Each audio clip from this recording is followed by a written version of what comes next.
Refletir sobre os momentos registrados no ano passado é bom, não é?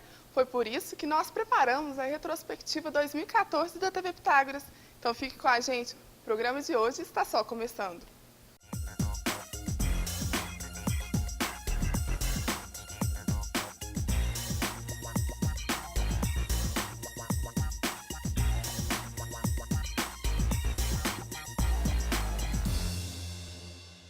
Em 2014, a Faculdade Pitágoras foi destaque no Exame Nacional de Estudantes, o ENAD.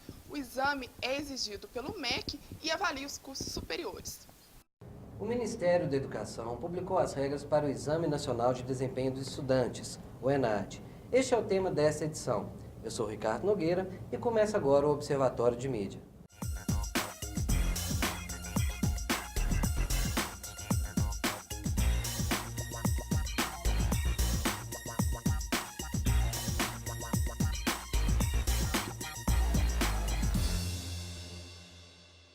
O Exame Nacional de Desempenho dos Estudantes é uma prova que avalia o rendimento dos alunos dos cursos de graduação. Para debater sobre este assunto, o Observatório de Mídia recebe o jornalista, especialista em gestão de pessoas e marketing estratégico, mestrando em administração e diretor da Faculdade Pitágoras de Divinópolis, Francisco Rezende, e a bacharel em ciência da computação, mestre em engenharia de produção e coordenadora do núcleo de engenharias da Faculdade Pitágoras, Daniele Comitante. Olá! Sejam bem-vindos. Francisco, para a gente começar, é importante o nosso telespectador saber o que é o ENAD. Queria que você explicasse de uma forma bem concisa e direta qual que é a importância do ENAD para a vida do estudante. Bom, o ENAD faz parte de todo um aparato, né, que o MEC utiliza, que o Ministério da Educação utiliza para poder avaliar os cursos do ensino superior no Brasil. Então, ele é o primeiro passo, na verdade, ele é, na composição dessa avaliação, ele enaltece a participação dos estudantes. Então, o que o estudante, né, de determinada área conseguiu de conhecimento naqueles 4, 5, 2 anos de curso dele, dependendo da área. E a nota que ele consegue, né, em conjunto com a turma dele no ENAD, é somada aos insumos que ele avalia, como qualidade de ensino, laboratórios, corpo docente, o próprio censo do ensino superior, enfim, todas essas notas agrupadas compõem o IGC da instituição, que é a nota máxima que a instituição reflete, né, a qualidade dos seus cursos e da sua gestão para a comunidade acadêmica. Então, o ENAD é o primeiro passo, é a participação dos estudantes numa prova que nesse ano vai ser realizada no dia 23 de novembro, para os alunos de engenharia e sistemas de informação, para que se componham as notas que na verdade, né, fazem a instituição acontecer perante a comunidade acadêmica. Ok. Daniela, a gente percebe que as engenharias, de uma forma geral, têm sido um dos cursos mais procurados na atualidade por vários alunos. E esse ano é, de fato, um ano especial pelos alunos da Faculdade Pitágoras passarem pelo ENAD, né? Como você considera a importância, né, dessa participação e dessa preparação que os alunos vão ter nesse processo agora no final do ano? Na verdade, veio tudo junto, né? O ano passado e esse ano a gente passou por um processo de reconhecimento, de visita em loco aqui, né, que os avaliadores do Ministério da Educação vieram, e a gente teve muito êxito nessas visitas. E agora é a vez dos nossos alunos comprovarem essa visita que a gente teve. Então, para a gente é muito importante. É um processo, é o ciclo, né, igual o professor Francisco falou, de avaliação perante ao Ministério, e eles vieram consecutivos. Então, a gente acredita que houve a formação desse aluno, o preparo desse aluno, e é a hora da gente, além de comprovar isso perante o Ministério da Educação com a visita em loco, também trabalhar com essa parte do ENAD, que é onde eles vão fazer a prova, e a gente espera ter o mesmo êxito que a gente teve com o processo de reconhecimento. Além desse êxito dos processos de reconhecimento dos cursos de engenharia, recentemente a gente teve excelentes notas, né, de outros cursos da Faculdade Pitágoras, obtiveram especialmente no ENAD 2012, que as notas já foram publicadas, e há uma expectativa grande em relação às provas que foram feitas no ano de 2013. Como funciona esse processo, Francisco? Cada ano uma determinada área do conhecimento faz avaliação? Por que certas turmas participam, outras não? Como que funciona isso? O ENAD, na verdade, ele é trienal. Ele trabalha com ciclos trienais e os cursos são avaliados de 3 em 3 anos. O último ENAD que a gente teve, e as notas são divulgadas em torno de 9 a 10 meses depois da aplicação da prova. Então, nós tivemos o ENAD de 2012, com os melhores resultados da região. A gente teve, numa escala de 1 a 5 de avaliação, a gente teve o curso de Ciências Contábeis com nota 5, Publicidade e Propaganda com nota 5, Jornalismo, Direito, Gestão Comercial e Administração com nota 4. Então, foram os cursos que foram avaliados, né, no ENAD de 2012. A gente acredita que durante o processo agora de comunicação do ENAD de 2014, a gente receba as notas do ENAD de 2013, que foram os cursos da área de saúde, e esse processo ele funciona dessa forma. Então, a gente tem, e essa composição de nota é que faz com que as instituições tenham alguns benefícios do governo, como facilidade de ofertar ProUni, de ofertar FIES. Se você não tem um CPC, do qual o ENAD compõe 85% da nota, se você não tem um CPC, que é conceito preliminar de curso, acima de 3, você não pode ofertar FIES. Então, o aluno quer estudar, ele quer fazer o financiamento do governo, ele só pode fazer o financiamento do governo de um curso que o MEC garante a qualidade dele perante a comunidade acadêmica. E essa qualidade só é garantida, digamos assim, por uma nota condizente, né, de uma qualidade superior a 3 no Exame Nacional dos Estudantes. O processo, como eu falei, ele é trienal. Nesse ano participam pela primeira vez os alunos de engenharia e de sistemas de informação, já vem passando pelo processo de avaliação, né? A gente já tem o curso reconhecido, hoje com a nota 3, e a gente tem a expectativa com relação à engenharia muito grande por ser a primeira vez, né? Nós implantamos as engenharias em 2009 e aí passamos por um processo de novas engenharias vindo, né, da primeira engenharia que foi protocolada. E, como a professora Daniela colocou, são dois processos muito simultâneos, né? Muito provavelmente, talvez a gente faça o ENAD em novembro, recebendo uma comissão de reconhecimento de engenharia ambiental, que não faz o ENAD, mas que o curso já está sendo protocolado para ser reconhecido. Então, a gente tem uma confiança muito grande pela própria qualidade da instituição. Quando a gente fala de preparação do aluno para o ENAD, a gente não fala de preparação técnica do aluno para o ENAD. O aluno ele é preparado durante os 5 anos do curso, dentro de cada disciplina, dentro de cada avaliação, dentro de cada visita técnica, enfim.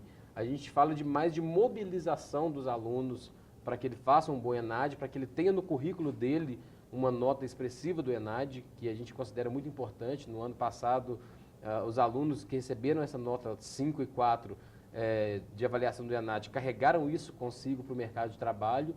E o mercado de trabalho vem valorizando cada vez mais profissionais egressos de cursos bem avaliados pelo ENAD. Ótimo. Daniela, hoje a faculdade oferece uma vasta, né, opções em relação aos cursos de engenharia. Hoje, quais os cursos de engenharia a Faculdade Pitágoras de Divinópolis oferece? E você sabe dizer uma estimativa do número de alunos que vai fazer esse exame do ENAD no final do ano? Então, só faz ENAD os alunos que têm 80% do curso concluído. Em termos de engenharia, nós temos a engenharia ambiental, que não tem nenhum aluno com esse percentual, então não tem aluno que faça. Aí nós temos engenharia civil, engenharia de produção, engenharia mecânica, engenharia de controle e automação e engenharia elétrica, que no caso tem alunos aptos a fazer o ENAD. Como são alunos de 9º e 10º período, eu acredito que dê na faixa de uns 250 alunos. Somente, apesar de sermos hoje a maior faculdade de engenharia, né, da região. Nós temos hoje na faixa de 2.800 alunos matriculados nos cursos de engenharia. Mas como são somente concluintes, então é um número mais reduzido. Mas de qualquer forma, é um número, e como o Francisco bem comentou, a responsabilidade desses 250 alunos de ter uma nota, né, que vai pontuar os demais alunos que estão em períodos anteriores no curso é uma responsabilidade muito grande, né? Por isso, como que está sendo pensada essa preparação, não a técnica, que eu acho que ficou muito claro, que essa preparação técnica, na verdade, ocorre, né, no processo, durante o curso, mas como que está sendo trabalhada essa questão mesmo, até motivação com os alunos que vão enfrentar essa tarefa agora no final do ano? É grande tanta a responsabilidade deles, porque eu falo que é a contribuição que eles dão, né? É o selo que eles carregam com eles mesmos. O nosso selo, nosso enquanto faculdade, a gente tem essa parte de reconhecimento dessa visita em loco. Agora é a vez deles de falar, eu faço parte dessa nota que os avaliadores, né, vieram e colocaram, eu contribuo para isso. E é o que eles carregam. Eu sou turma ENAD, eu contribuí para uma nota boa, eu tenho condições de enfrentar esse mercado de trabalho, que é muito amplo, que precisa de engenheiros, mas que, na verdade, precisa de engenheiros que tenham competência. Então, na verdade, é hora deles mostrarem o diferencial deles. Essa parte de motivação, de tudo isso, o professor Francisco coloca, mas a gente trabalha desde o início, porque se a gente trabalha por uma infraestrutura bacana, se a gente tem laboratórios, disponibiliza isso para o mercado, disponibiliza isso para as empresas que eles trabalham, então eles já começam a falar, eu faço parte da Faculdade de Pitágoras, eu tenho condição de te atender enquanto empresa, porque eu estudo lá, eu tenho aquela infraestrutura liberada, então tudo isso vem. Agora a gente só mostra qual que é o papel dele, qual que é a função dele enquanto aluno nessa questão de ENAD. É a vez dele falar assim, eu sei, eu faço parte isoladamente, eu contribuo nesse processo, eu não sou apenas mais um aluno naquele meio. Então é a vez dele mostrar o que ele aprendeu, o quanto ele aprendeu, como que ele está envolvido mesmo. É interessante comentar essa questão e da responsabilidade que o mercado, né, como o mercado enxerga bem esse processo, porque não é novidade que a área de engenharia é uma área que tem sido a opção de muitos estudantes, né? Até mesmo porque o Brasil, por todo esse processo de infraestrutura, precisa de engenheiros.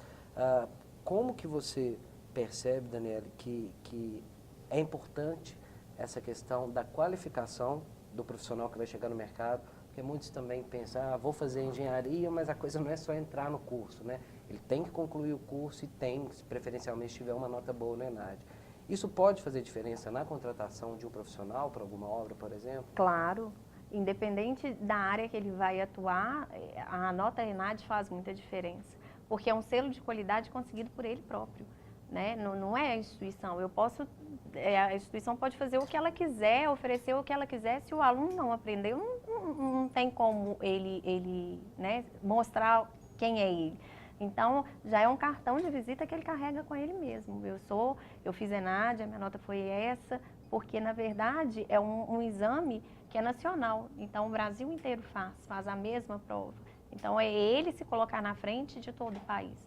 Com as notas anteriores, né, que já foram divulgadas no ENAD de 2012, igual o professor Francisco falou, mostrou que os nossos alunos são os melhores do país, que tem nota 5. Então, quer dizer, é você ranquear nacionalmente. Então, com certeza faz uma diferença. Talvez tão importante quanto isso é ele entender que ele está terminando um curso e fazendo um ENAD que vai carregar no currículo dele para o resto da vida. Ao mesmo tempo que o aluno da Faculdade de Pitágoras hoje, que está terminando o curso fazendo ENAD, os alunos de engenharias de outras dezenas e centenas de faculdades também estarão fazendo e também terão um selo. Resta saber qual selo vai ser o mais valioso, se é o selo 5, 4 ou 3, que depende só dele. Talvez o grande desafio que a gente tem nessa motivação e nessa mobilização é mostrar para eles mesmos que eles são capazes. E eles são capazes, né, de mostrar para o mercado que dentro de uma região tão grande igual a nossa, tão próspera em termos de desenvolvimento na área de automação, na área mecânica, na área ambiental, enfim, na área civil de construção, que ele seja o melhor, que ele pegue as melhores obras, que ele domine as melhores máquinas, que ele ocupe os melhores empregos e, de repente, a gente tem a convicção de que o selo ENAD de qualidade é fundamental para que ele consiga isso no mercado de trabalho. Ótimo. Para a gente terminar esse primeiro bloco, Daniele, uma pergunta também que os alunos sempre fazem, é obrigatória a participação dos alunos concluintes no ENAD? É obrigatória. Na verdade, o ENAD ele é componente curricular. Então, o aluno que é inscrito, a instituição inscreve todos os alunos que têm essa carga horária de 80%. Então, o aluno inscrito ele tem um compromisso de fazer essa prova, de realizar. Ele é obrigatória no sentido de que o aluno que não faz a prova e foi inscrito, ele não tem condições de pegar o diploma dele, um certificado de conclusão de curso e um histórico escolar que esteja dizendo que ele concluiu o curso. Sem o ENAD, é a mesma coisa de estar faltando uma disciplina, algum conteúdo obrigatório para a conclusão do curso. Eu queria na verdade, uma dúvida que muitos estudantes têm, como é composta essa prova do ENAD? Como que a prova funciona? O que o aluno tem que responder, né, nesse processo de avaliação? Bom, o ENAD ele é composto por 40 questões, sendo que são 6 questões discursivas, né, 6 questões abertas e 34 questões de formação de múltipla escolha. Dessas questões, você tem questões de conhecimento específico, questões de formação geral. Essas questões de formação geral, são as mesmas questões para os estudantes de todos os cursos. E aí você tem as questões específicas que compõem, né, a prova específica de cada engenharia, de sistemas de informação e de outros cursos que também vão fazer o ENAD. A composição dessa nota, a gente estava comentando que é até um pouco complicada o entendimento, né, da composição, mas a geração dessa nota não é, por exemplo, soma-se as notas de todos os alunos e divide pelo número de alunos. Você soma-se a nota de todos os alunos, divide pelo número de alunos e pondera isso com a média da nota nacional, para se gerar a nota da instituição. Então não quer dizer que porque a turma tirou 80% na média, ela foi bem, ela vai tirar 4, e não quer dizer que a turma foi mal porque tirou 50%. Depende muito da variação nacional, até por questão de justiça, pela discrepância que a gente tem em termos, né, nacionais do ensino. A nota é gerada pela média ponderada, ao comparativo da nota da instituição com a nota da média ponderada. Então, a composição da prova ela é feita dessa forma, com uma validação maior, né, das questões discursivas, das questões abertas e específicas. Então, o nível de hierarquia de pontuação das notas, das questões da prova, são as questões discursivas, as questões do núcleo específico e depois as questões de conhecimento geral. Ótimo. Faz parte também do questionário, né? É verdade, E aí, na composição da nota, isso depois, né, do processo iniciado, o INEP, que é o Instituto do Governo que faz a aplicação das provas, disponibiliza para o estudante o questionário socioeconômico. Esse questionário socioeconômico e cultural, ele é disponibilizado no final de setembro e ele fica disponível para o aluno em outubro. De outubro até o dia 21 de novembro, ele é obrigado a preencher esse questionário também. Sem preencher o questionário, ele não tem informação do local de prova, então ele não faz a prova. E 15% da nota do CPC do curso é composto pelo preenchimento do questionário. Quando ele coloca as suas informações pessoais e avalia toda a infraestrutura, corpo docente, curso, enfim. Ele avalia todo o seu curso na visão técnica dele como egresso do curso que ele está formando. É justamente em cima disso que eu ia questionar agora. A faculdade faz a inscrição automática, né, dos alunos, mas além disso, além de ir fazer a prova, o estudante também tem que responder esse questionário. Existe outra participação que o estudante tem que ter durante esse processo? Não, ele respondendo o questionário, ele vai ter acesso ao local da prova dele, né, que geralmente é uma escola pública, né, da cidade. Então, na verdade, ele só vai saber qual escola que ele vai fazer essa prova mediante esse passo. Então, primeiramente, ele vai, responde o questionário, e aí ele pega todas as outras informações. E aí é fazer a prova mesmo. Ele não tem que fazer nenhum tipo de inscrição, talvez seja esse o grande, a grande questão. Ele é inscrito pela instituição. Então, está aberto agora o processo para a instituição inscrever os alunos que são concluintes, estão aptos a fazer o ENAD. Muitos alunos que estão, de repente, no 8º, 9º período, eles não são aptos a fazer o ENAD porque eles foram reprovados em várias disciplinas anteriores, então ele não concluiu 80% do curso. É essa análise que cada coordenador vai fazer, pegando o histórico de cada aluno para saber se ele concluiu 80% do curso. Então a inscrição dele não depende dele. A instituição faz a inscrição, ele recebe um e-mail informando que ele foi inscrito no ENAD, e a instituição também divulga isso em sala de aula, né, com os informativos e os quadros de aviso, enfim. E informa para ele também a data que vai estar disponível o questionário eletrônico, é tudo eletrônico. Ele entra pelo próprio site do INEP com o login e a senha que chega no e-mail dele e preenche o questionário. Então, há 2 anos que o MEC já não trabalha mais com formulário impresso, questionário impresso, que você tinha que mandar pelo correio. Enfim, hoje tudo é feito de forma eletrônica. É interessante a gente perceber que o ENAD ele avalia diversos cursos, né, a cada 3 anos, e avalia fazendo, como bem Francisco disse, uma média entre todos os cursos avaliados do país. Em que ponto isso é importante, até mesmo para o estudante ter uma certeza do conhecimento que ele está levando, né, após concluir a sua graduação, em saber, né, essa comparação de notas que acaba que o estudante compara mesmo com outras instituições por todo o país?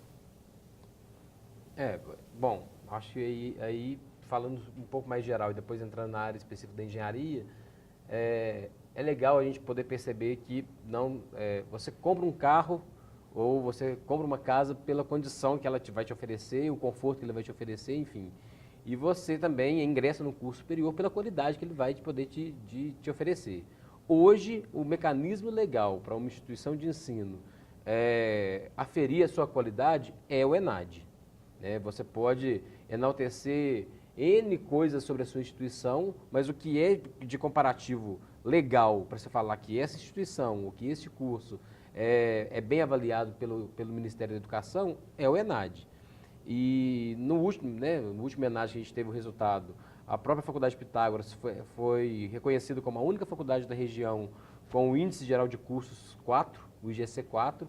Isso confere uma qualidade geral para a instituição, ou seja, a gente pega toda a região centro-oeste, todas as faculdades, além da Faculdade de Pitágoras, tem o IGC de 3 para baixo.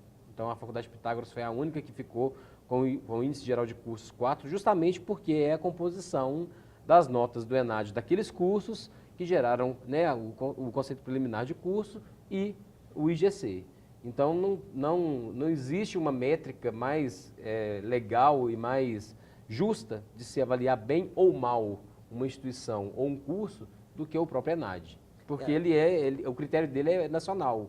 Você não tem uma prova que pega a regionalidade de Minas, a regionalidade do Rio Grande do Sul, a regionalidade do Nordeste.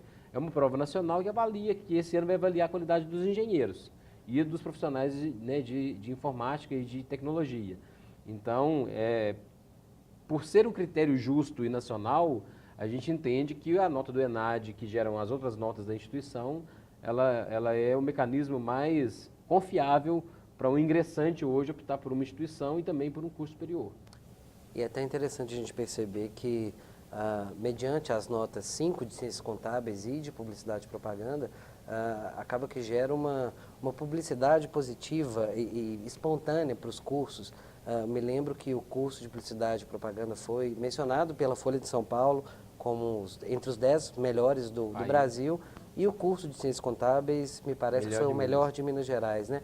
Isso, Francisco, aumentou a demanda por alunos querendo cursar esses cursos que tiveram boas notas? Não tenho dúvida. Eu falo pelo meu passado até de coordenador do próprio curso de Publicidade e Propaganda, e a gente teve uma demanda, uma procura, né, de alunos por esses cursos.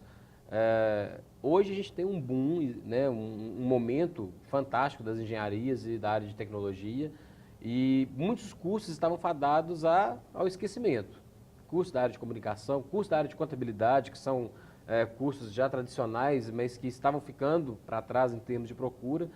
E com a divulgação das notas do ENAD, nós tivemos boas formações de turmas, tanto de publicidade quanto de ciências contábeis. Ciências contábeis também é um curso novo nosso, então ele foi reconhecido juntamente com uma nota 5 no ENAD, é um curso de 2009 que a gente ofertou a primeira turma. Então, a gente entende, a gente percebe que o mercado e que os ingressantes do ensino superior hoje estão mais atentos a isso. Não basta uma bela campanha publicitária ou não basta ter uma fachada bonita, você precisa ter índices acadêmicos para que você possa comprovar a qualidade dos seus cursos. A gente percebe, Daniel, que a responsabilidade dos alunos de engenharia e de sistemas de informação é grande, porque a Faculdade de Pitágoras hoje está com um índice muito legal, uma nota muito boa, e os alunos sabem dessa importância e estão motivados em manter essas boas notas para o curso deles e para o currículo deles também? É esse o papel que a gente, né, desempenha agora, de mostrar para eles que é a vez deles, né? Os outros cursos tiveram sucesso e agora é a nossa vez também de ter o mesmo sucesso e mostrar que nós fazemos parte também do Pitágoras de Divinópolis, com a mesma qualidade, da mesma contribuição, da mesma forma. E é um desafio grande porque a engenharia hoje metade dos alunos da faculdade hoje fazem engenharias. Então, a gente está avaliando no final do ano, como a ambiental não vai estar sendo avaliada, digamos, a gente vai estar avaliando 40% dos nossos alunos, dos nossos cursos, né, dos nossos alunos que estão em sala de aula, no ENAD de 2014. É uma responsabilidade bem grande dos concluintes mesmo. É, porque eles carregam, entre aspas, os outros juntos, né? Eles, é a nota que eles dão para todos eles, com certeza. Em virtude disso, como que está sendo, existe alguma preparação especial, algum simulado, algum incentivo por parte, né, dos cursos de engenharia e de sistemas de informação para que os alunos tenham e façam um bom papel no final do ano? Independente do ENAD, a gente já trabalha com o conceito de avaliação multidisciplinar, que é uma prova que a gente coloca todo semestre, já nos moldes, para preparar o aluno para qualquer concurso, para qualquer prova, de qualquer forma, já faz parte da nossa proposta pedagógica. Existe a preparação cotidiana mesmo, que é o que a gente pede aos professores e tem certeza que eles fazem. E existe a parte que hoje a gente trabalha, que é essa parte motivacional mesmo, de mostrar para ele que é importante para a instituição e de mostrar que ele é, né, o principal ator nesse ponto, que é importante tanto para a instituição quanto para ele. Agora não tem como falar, é importante para a Faculdade Pitágoras, não, é importante para nós. Então é isso que a gente está fazendo agora, através de e-mail, através de visitas em salas, através de palestras, através de uma conscientização geral mesmo, para que eles tenham essa ciência do que é o ENAD e onde que ele está se inserido nisso. É importante que a faculdade oferece hoje, sem sombra de dúvida, toda a estrutura, né, que o aluno precisa. Próprios laboratórios dos cursos de engenharia estão habilitados para que o aluno realmente tenha essa condição, essa preparação ao longo dos seus 5 anos de graduação, no caso de engenharia, e 4 no caso de sistemas de informação, que ele saia realmente capacitado a fazer e ter um bom desempenho no ENAD, não é isso mesmo? Com certeza. A gente, né, chegou a mencionar nos reconhecimentos que nós passamos. Nossa biblioteca foi avaliada com nota 5, os laboratórios nós tivemos nota 5, nota 4. Então, quer dizer, a gente teve muito êxito nisso. Então, é hora de falar que nossos alunos também têm êxito. Não é só a instituição separada, né, que eles fazem parte desse processo, sim. Bom, para a gente terminar, deixar mesmo uma mensagem para os alunos, né, em relação à importância, e o mais interessante é que a gente percebe que o ENAD é o famoso processo de ganha-ganha. O aluno do bem, ele vai ganhar com isso, e a instituição também, é claro, que vai conseguir manter essa nota boa que a Faculdade Pitágoras hoje tem, né? Então, Daniela, deixa a sua mensagem final aí para os alunos em relação a essa importância de fazer essa prova. Eu brinco muito com eles que eu só falo assim, que eu confio tanto neles quanto no trabalho que a gente desenvolve de forma geral. Então, na verdade, é só dar esse crédito mesmo e falar que eu confio no resultado, eu confio no processo, eu confio em cada um deles enquanto profissional e enquanto aluno da instituição mesmo. Então, né, dar esse apoio e essa carta de confiança mesmo. Francisco, e uma boa nota no ENAD garantia de sucesso no currículo? A gente não tem dúvida. Eu acho que a mensagem final, ela passa pelo próprio resultado que a gente teve com os alunos em 2012, que a gente está aguardando com muita ansiedade de 2013, mas que a própria instituição avaliza esse curso que eles fizeram. Eles estão terminando o curso de 4 ou 5 anos, né, a maioria deles no último período, e eu acredito mesmo, na verdade, que eles estão 100% preparados. O nosso papel é dar um suporte mesmo, a gente vai estar nos locais de prova, dando suporte acadêmico no que eles precisarem. Em todo o ENAD a gente faz esse trabalho de estar juntos, o coordenador está junto, os professores estão juntos, mas a gente sabe que o que está sendo avaliado ali são 5 anos de curso, são 4 anos de curso, e a gente acredita muito na preparação que eles fizeram durante esses anos de curso.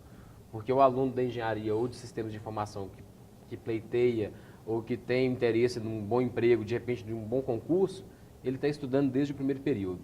Então não existe preparação intensiva, não existe sala especial para se treinar ou para se preparar o aluno para o ENAD. É um bom curso superior, um curso bem feito, e isso a gente tem certeza que a Faculdade de Pitágoras preparou não só para o ENAD, mas para a vida profissional e a carreira que ele escolheu seguir. Ok, muito obrigado, Francisco. Obrigado, Daniele. Chegamos ao final de mais um Observatório de Mídia. Agradeço aos convidados pelas informações e para tirar mais dúvidas sobre o ENAD, basta acessar o site www.portal.inep.gov.br/ENAD. Até a próxima. Depois do intervalo, tem Voz da Comunidade. Voltamos já já.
No ano passado, a maioridade penal ganhou destaque em Divinópolis. Você é contra ou a favor? Nos últimos meses, o Grupo Educação, Ética e Cidadania, juntamente com o Conselho Municipal dos Direitos da Criança e do Adolescente, promoveu a campanha Sou Contra a Redução da Maioridade Penal. A ação foi finalizada na Câmara de Vereadores de Divinópolis. Acompanhe. A campanha Juntos pela Juventude durou 4 meses. Diversas atividades foram realizadas para mobilizar a sociedade a discutir sobre a redução da maioridade penal. Nós tivemos mobilizações territorializadas, né? Foram 2 reuniões, a gente teve na escola Monsenhor Domingos, né? E também na região do Candelária, onde nós fizemos umas oficinas com tanto os adolescentes como as pessoas da comunidade, né? E que eles viram tanto que é importante, é além do que a gente imagina, não é só tratar do jovem, do adolescente, né? É o amor entre as famílias, né? É o Estado, é todos junto mesmo, por isso o lema Juntos pela Juventude. Segundo a coordenadora da campanha, o tema foi discutido, porém com algumas dificuldades. A campanha em si, ela teve a maior dificuldade por ser um período eleitoral. Muitas das pessoas confundiram campanha política com uma campanha que é de peso, que é de nível, igual eu estou te falando, nacional e internacional, que é para trazer junto para nós benefícios que muitas das vezes a gente deixa de debater.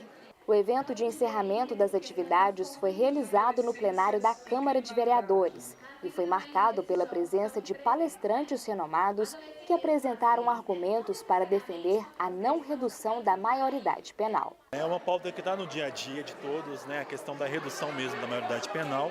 E a gente acredita nessa não redução porque pela própria condição de desenvolvimento que o adolescente ainda está, né? É possível outras formas de responsabilizá-lo que não a privação da liberdade. É possível trabalhar com ele outras possibilidades que não, consequentemente, não tenham que reduzir a sua idade penal.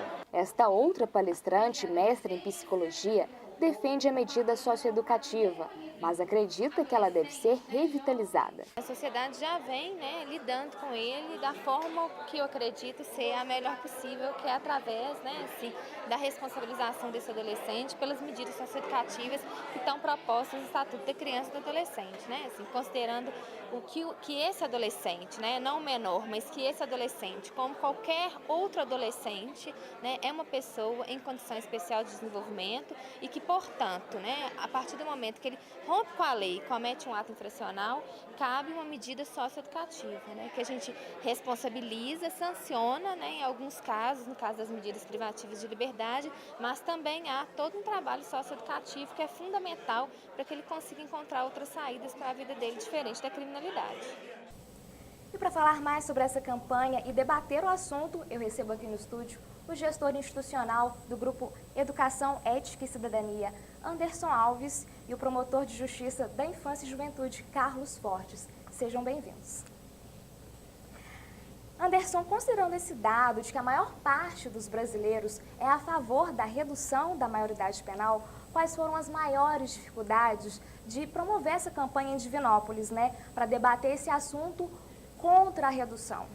Bom, a primeira grande dificuldade é a gente trabalhar contra os dados que geralmente são veiculados pelos meios de comunicação, Tratam-se de dados que não correspondem muito à realidade e que acabam por reforçar a opinião pública a favor da redução da idade penal, como, por exemplo, atribuir o aumento do índice de criminalidade e violência aos adolescentes aos quais se atribui ato infracional, em razão de que, na verdade, a gente sabe que, nacionalmente falando, isso se reflete, inclusive em Minas Gerais, apenas 1% dos atos infracionais considerados graves ou gravíssimos, que se tratam de, analogamente ao Código Penal de crimes hediondos, corresponde a apenas 1%. A outra grande dificuldade que nós encontramos foi realizar a campanha próxima ao período eleitoral,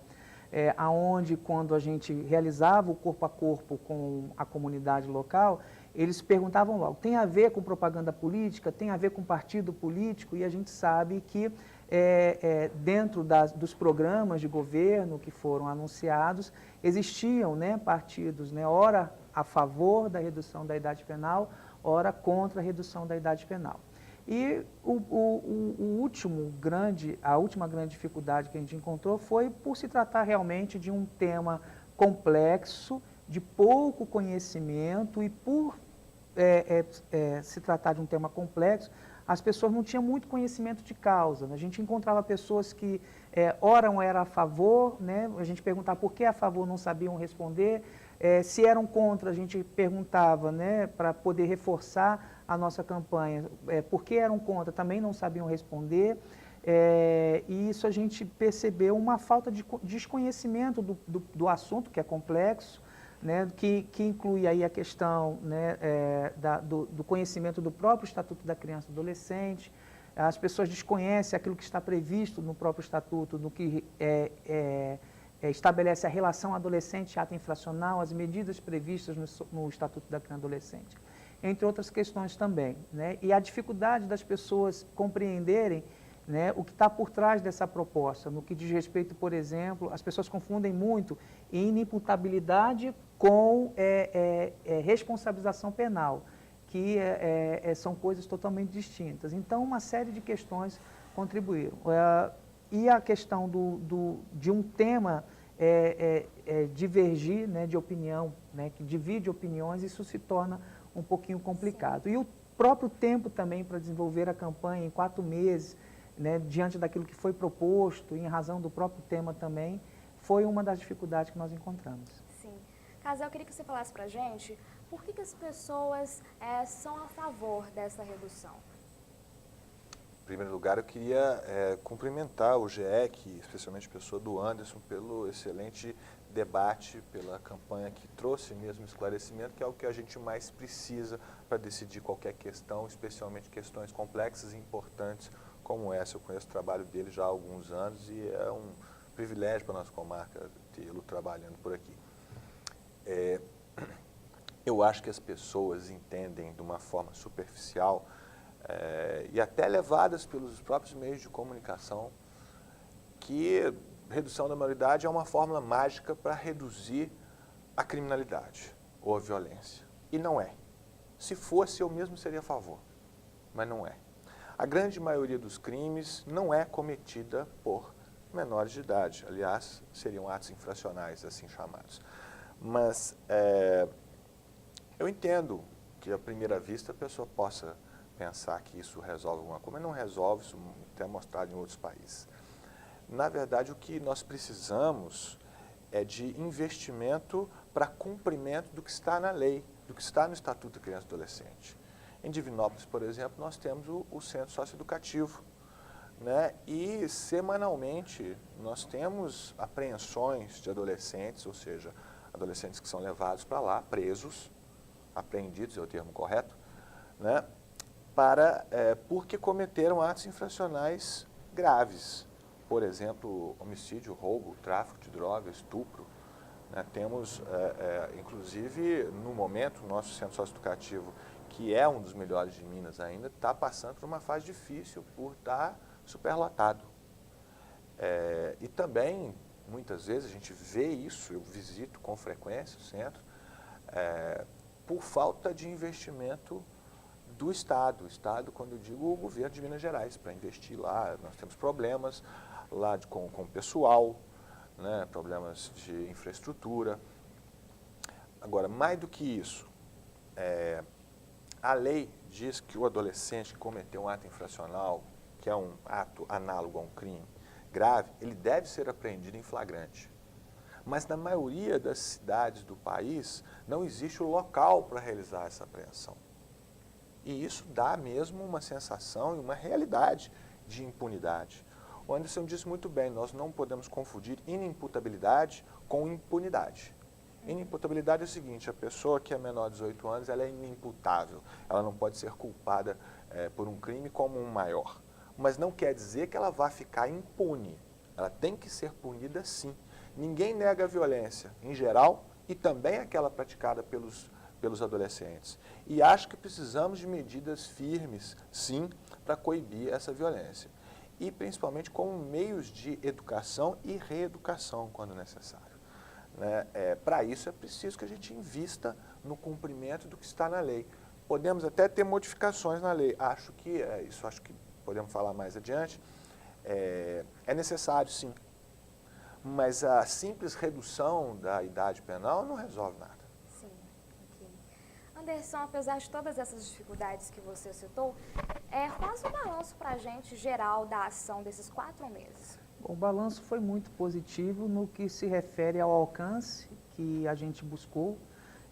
Nós entramos em contato com várias lideranças locais, né, entre lideranças comunitárias, religiosas. Nós conseguimos atingir um número muito grande de adolescentes e jovens em oficinas, inclusive realizamos uma nos próprios centros socioeducativos, onde discutimos essa campanha com os adolescentes que lá estão internados. Nós conseguimos, através das redes sociais também, que era um dos objetivos da campanha, ter um alcance largo e temos aí alguns frutos que estão ficando, inclusive a proposta de continuidade dessa campanha pelo próprio GEC, né, de uma forma assim mais, não tão intensa como foi os 4 meses, conseguimos cumprir praticamente em torno de 70% do que estava previsto em termos de atividades, em termos de ações da campanha. As ações elas giraram em torno de 2 grandes linhas, que era formação, praticamente, de agentes multiplicadores sobre o tema, e informação também, né?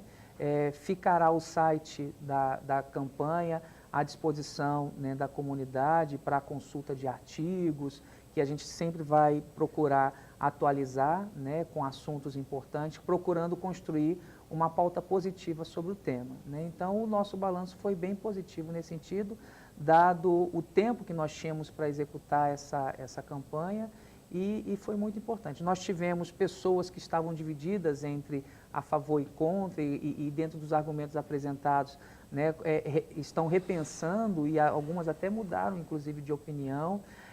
Chamamos muitas pessoas que são a favor da redução da idade penal para poder amadurecer o diálogo, né, construir esse diálogo conosco de forma madura e aceitar o convite, né? Então, a gente tem, assim, nós ficamos muito satisfeitos com o resultado da campanha como um todo.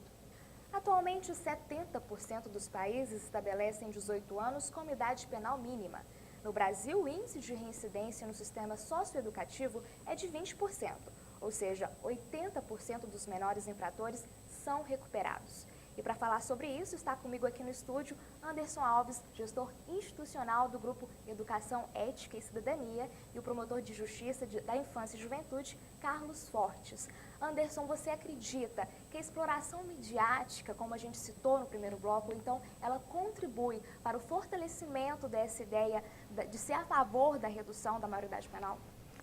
Sim, eu concordo, embora eu não coloque a responsabilidade toda sobre os meios de comunicação. Existem meios de comunicação que cumprem com a sua função, mas parafraseando o nosso bispo diocesano e alguns encontros que nós tivemos, a responsabilidade dos meios de comunicação não é formar opinião, e sim informar a população acerca daquilo que está acontecendo, do que está sendo noticiado, buscando explorar os 2 lados da moeda. E o que a gente vê é justamente o contrário, né? Sobretudo quando se trata de atos infracionais considerados graves, gravíssimos, cometidos por adolescentes, que acabam, pela forma como a mídia coloca, de forma sensacionalista, né?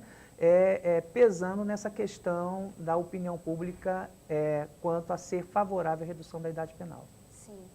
Cazé, os 54 países que reduziram a maioridade penal não registraram redução da violência. Por exemplo, a Alemanha e a Espanha voltaram atrás na decisão, que são países considerados que são países do primeiro mundo. Então, seria um retrocesso se o Brasil aprovasse essa medida?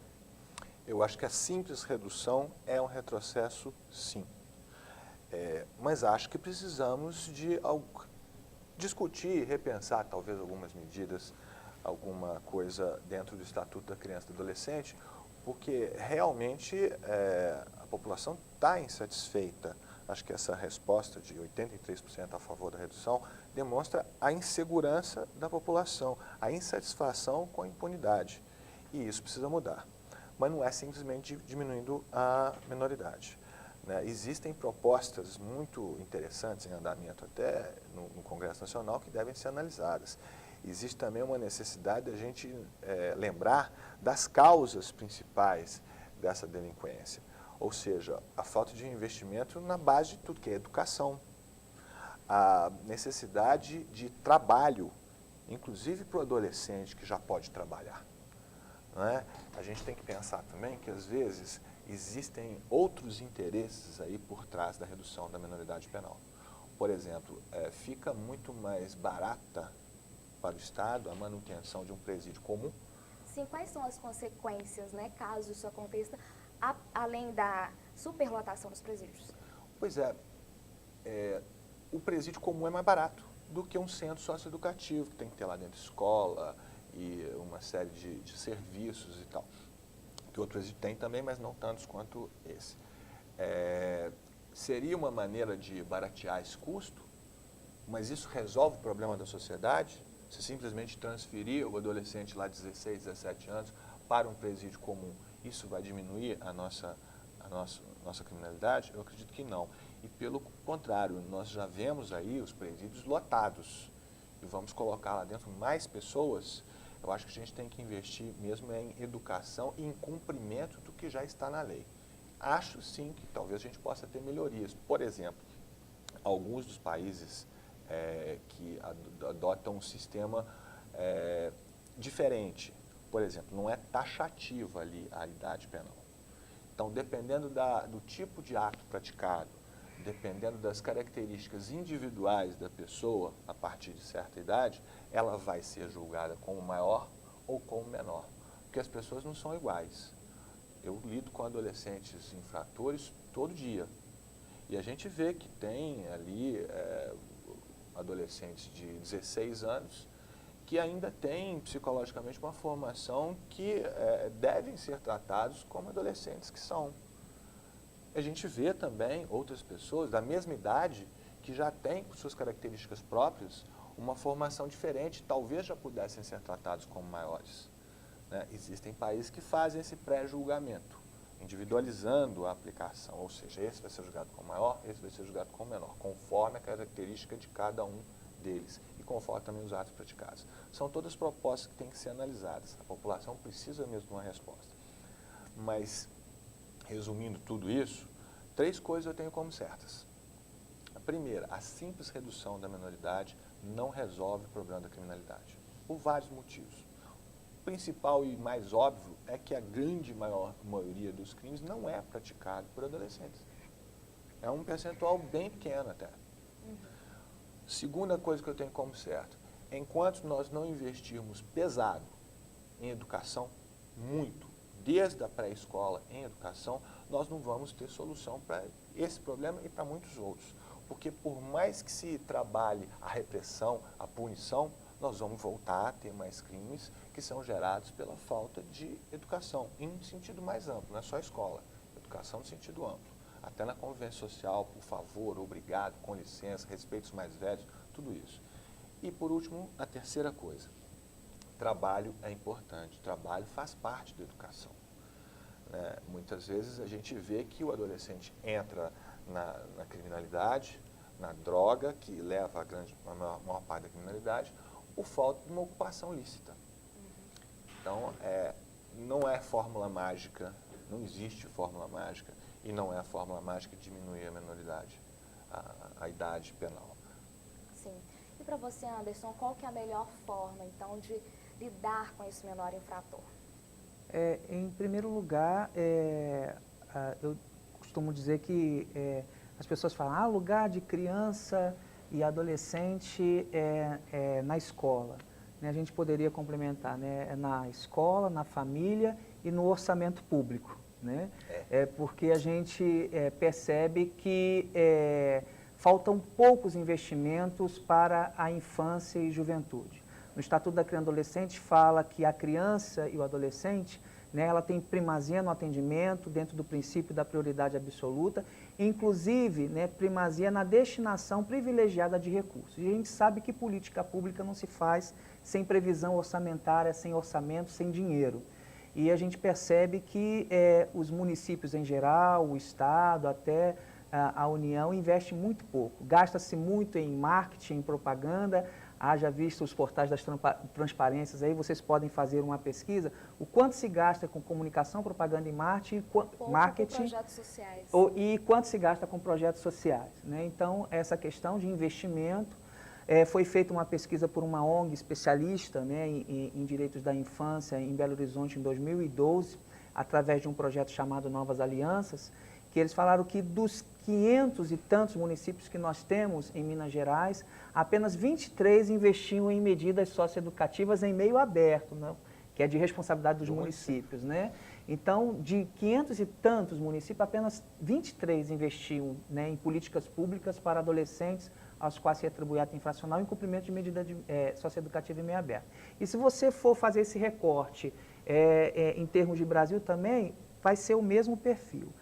Em primeiro lugar, eu costumo dizer que é isso, é investimento em políticas públicas, tratar a criança e o adolescente como prioridade mesmo absoluta, e aquilo que está na letra da lei, né, ser efetivado de fato, porque senão a lei pela lei, né, ela é morta. A gente tem uma receita muito boa, mas a gente precisa ter os ingredientes para realizar o projeto. Né? Eu queria entrar num ponto também que a gente não escuta muito, mas é visível. Eu não sei, eu queria saber a opinião de vocês em relação às propagandas de bebidas alcoólicas que estão aí, e a gente sabe que são vendidas para menores, e vem essas leis, né, essas PECs, querendo implementar essa medida para reduzir a maioridade penal. Qual que é a relação, a diferença, o que vocês acham disso? Bom, a relação que eu vejo é o seguinte, eu também trabalho com prevenção, né? Lá em Araxá eu trabalhava muito em prevenção ao uso e abuso de álcool, tabaco e outras drogas, a gente discutia muito isso. Existe uma permissividade muito grande com essa questão daquilo que é lícito e daquilo que é ilícito, né?